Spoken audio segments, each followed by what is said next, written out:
Your Houston chiropractor, Dr. Gregory Johnson, and today we have Rafter with us, who had the unfortunate incident of being between two vehicles and getting smashed from the rear and then knocked into the vehicle in front of him.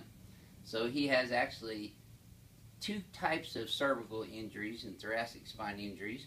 One is a hyperextension, hyperflexion, acceleration, deceleration injury, which is typically known as a whiplash.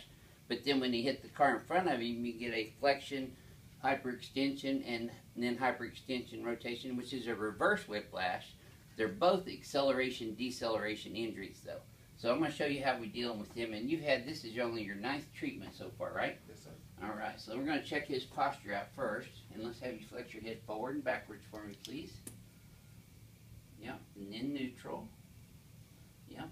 So he does still have a little bit of forward head posture, and his head's translated in neck to the right, which is a negative SX cervical.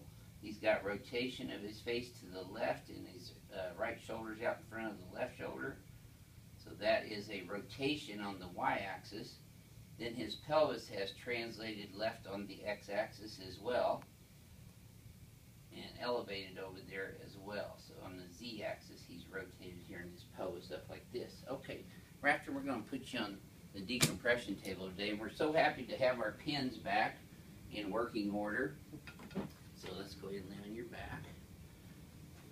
And your hips right here on this bar. I've done this one, you haven't? This first time? Okay, so this is Rafter's first time getting decompressed. I always like doing first timers on this one for you guys, because I know how much you love hearing the cracks and the movements. Now, we had a comment on one of our YouTube videos not long ago, wanting to know why I did the same thing on every patient. Well, from out there, it probably does look like I'm doing the same thing, but for every single patient, they have their own unique joint range of motion, their own unique areas of muscle spasm and hypertonicity, their own unique biomechanics, which is structural. So now see, there's not much reflex there in his patella today. So, Rafter, what I'm going to do here is I'm going to wrap this around the base of your skull and your chin. Now, I'm going to have you keep your teeth together and close. Make sure your tongue's not in between them. Take a deep breath through your nose. And just let it all out. You're going to feel me putting some traction in here. There we go. Good. One more here. There. Okay. Did you feel that all the way down, Rafter? All the way down to your lower back? Got some really soft pins here, but you're giving a little bit there, but you still move good. Okay, now just let this relax your right in my hand. He did a good job relaxing and not crying out really too much on his first one. We hear a lot of expletives on this first time usually. Look at the difference in his reflexes though, immediately. Do you feel that? The nervous system communicates through neurons, and they are literally lightning fast. So once we create the neural pathways and open them up, let's come over here on your tummy now, we will affect the organs, muscles, tissues, and cells that are directly innervated or supplied by those nerves. So now we're going to check his lumbar, spine, and pelvis. His legs are exactly even today. That's great. Now watch his pelvis. See, it doesn't raise way off the table. That tightens up a little bit, but not bad, huh, Rafter? Yeah, it used to hurt a lot more than that first, didn't it? Oh, very much. There we go. Now, adjusting his sacroiliac joints bilaterally. This is the right one here. And I'm externally rotating that as well as on the y-axis, superior to inferior type of a thrust. And in the sacrum, which is the middle triangular shaped bone here, we are putting straight superior to inferior on the y-axis. And actually the z-axis as well. The z-axis goes straight through. And then on L5, right straight down, you'll notice that my arms change in the alignment that they're in, or the angles, because the joints change angles through here as well. So I'm going to put your head down just a little, there you go. This spreads them out a little bit and just breathe normal. Yep. Okay, just let this all relax. Yeah, same thing here. There we go. He's not making a lot of noise today. Okay. Okay, we got one more right here though. That's it. Did you wake up a little stiffer this morning than usual? Or does it get that way through the day? Laying on the couch for long periods of time. Yeah, laying on the couch for long periods of time or laying around too much actually is bad for spinal rehab. Getting up, moving around is the key. Movement is the key to rehabilitation in life. Here.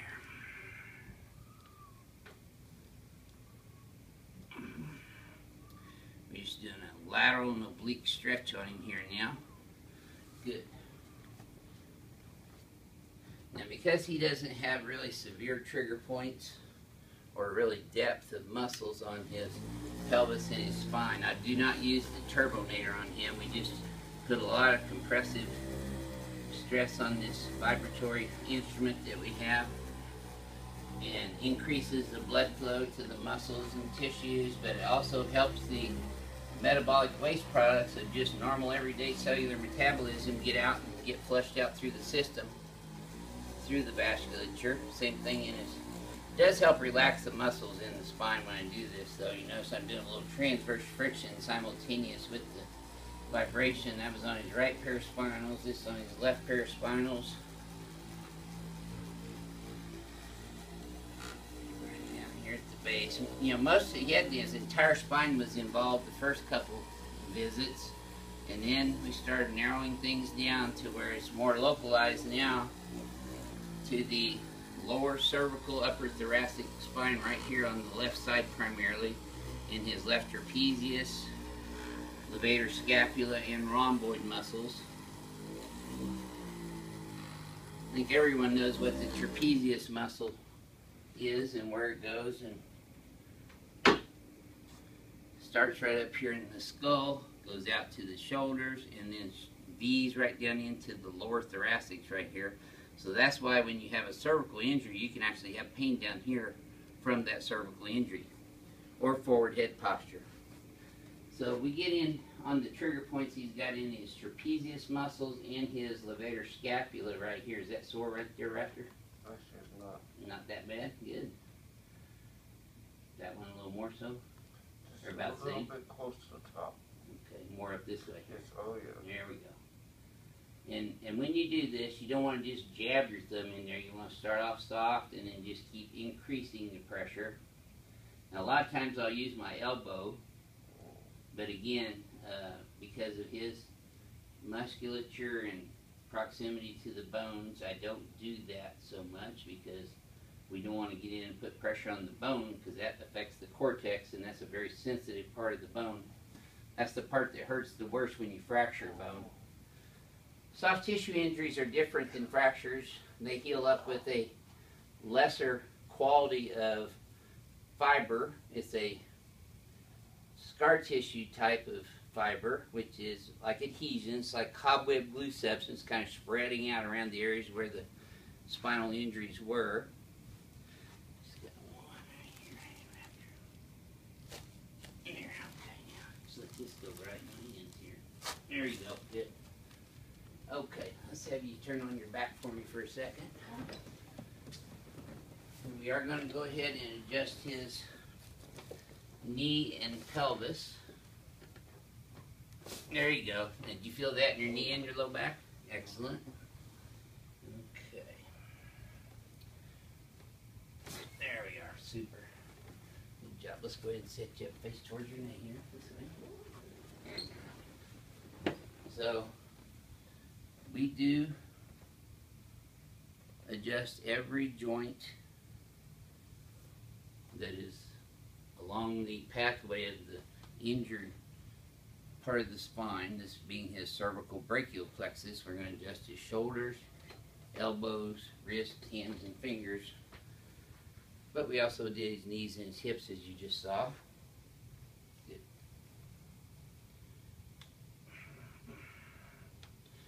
Popping your knuckles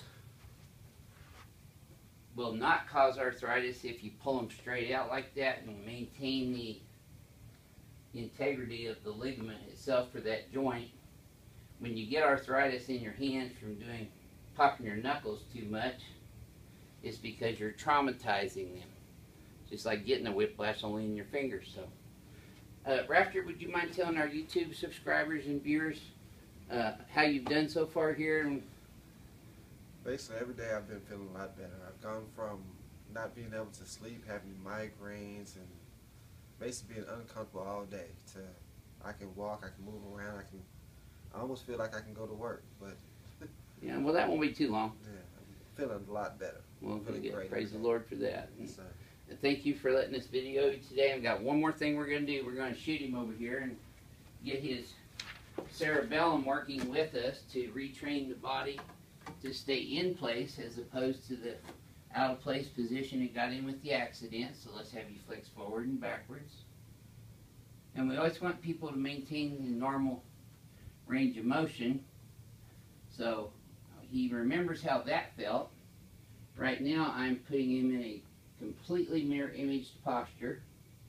I'm adjusting his atlas on the right there on the x-axis, on the left there on the x-axis, right here in his trap and levator scapula on the left, and then bouncing the muscle spindle and traps right there. Okay, now relax.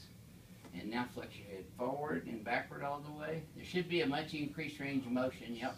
Did that feel smoother to you that time, Rafter? Yes, sir. And back to neutral. Now his shoulders are level, head's right down the middle. Pelvis is right down the middle. Here, take a look at the chart and let's see how you lined up. That's better. Shoulders are level. Now I need my adjustment. This is your Houston chiropractor, Dr. Gregory Johnson. We'll see you next time.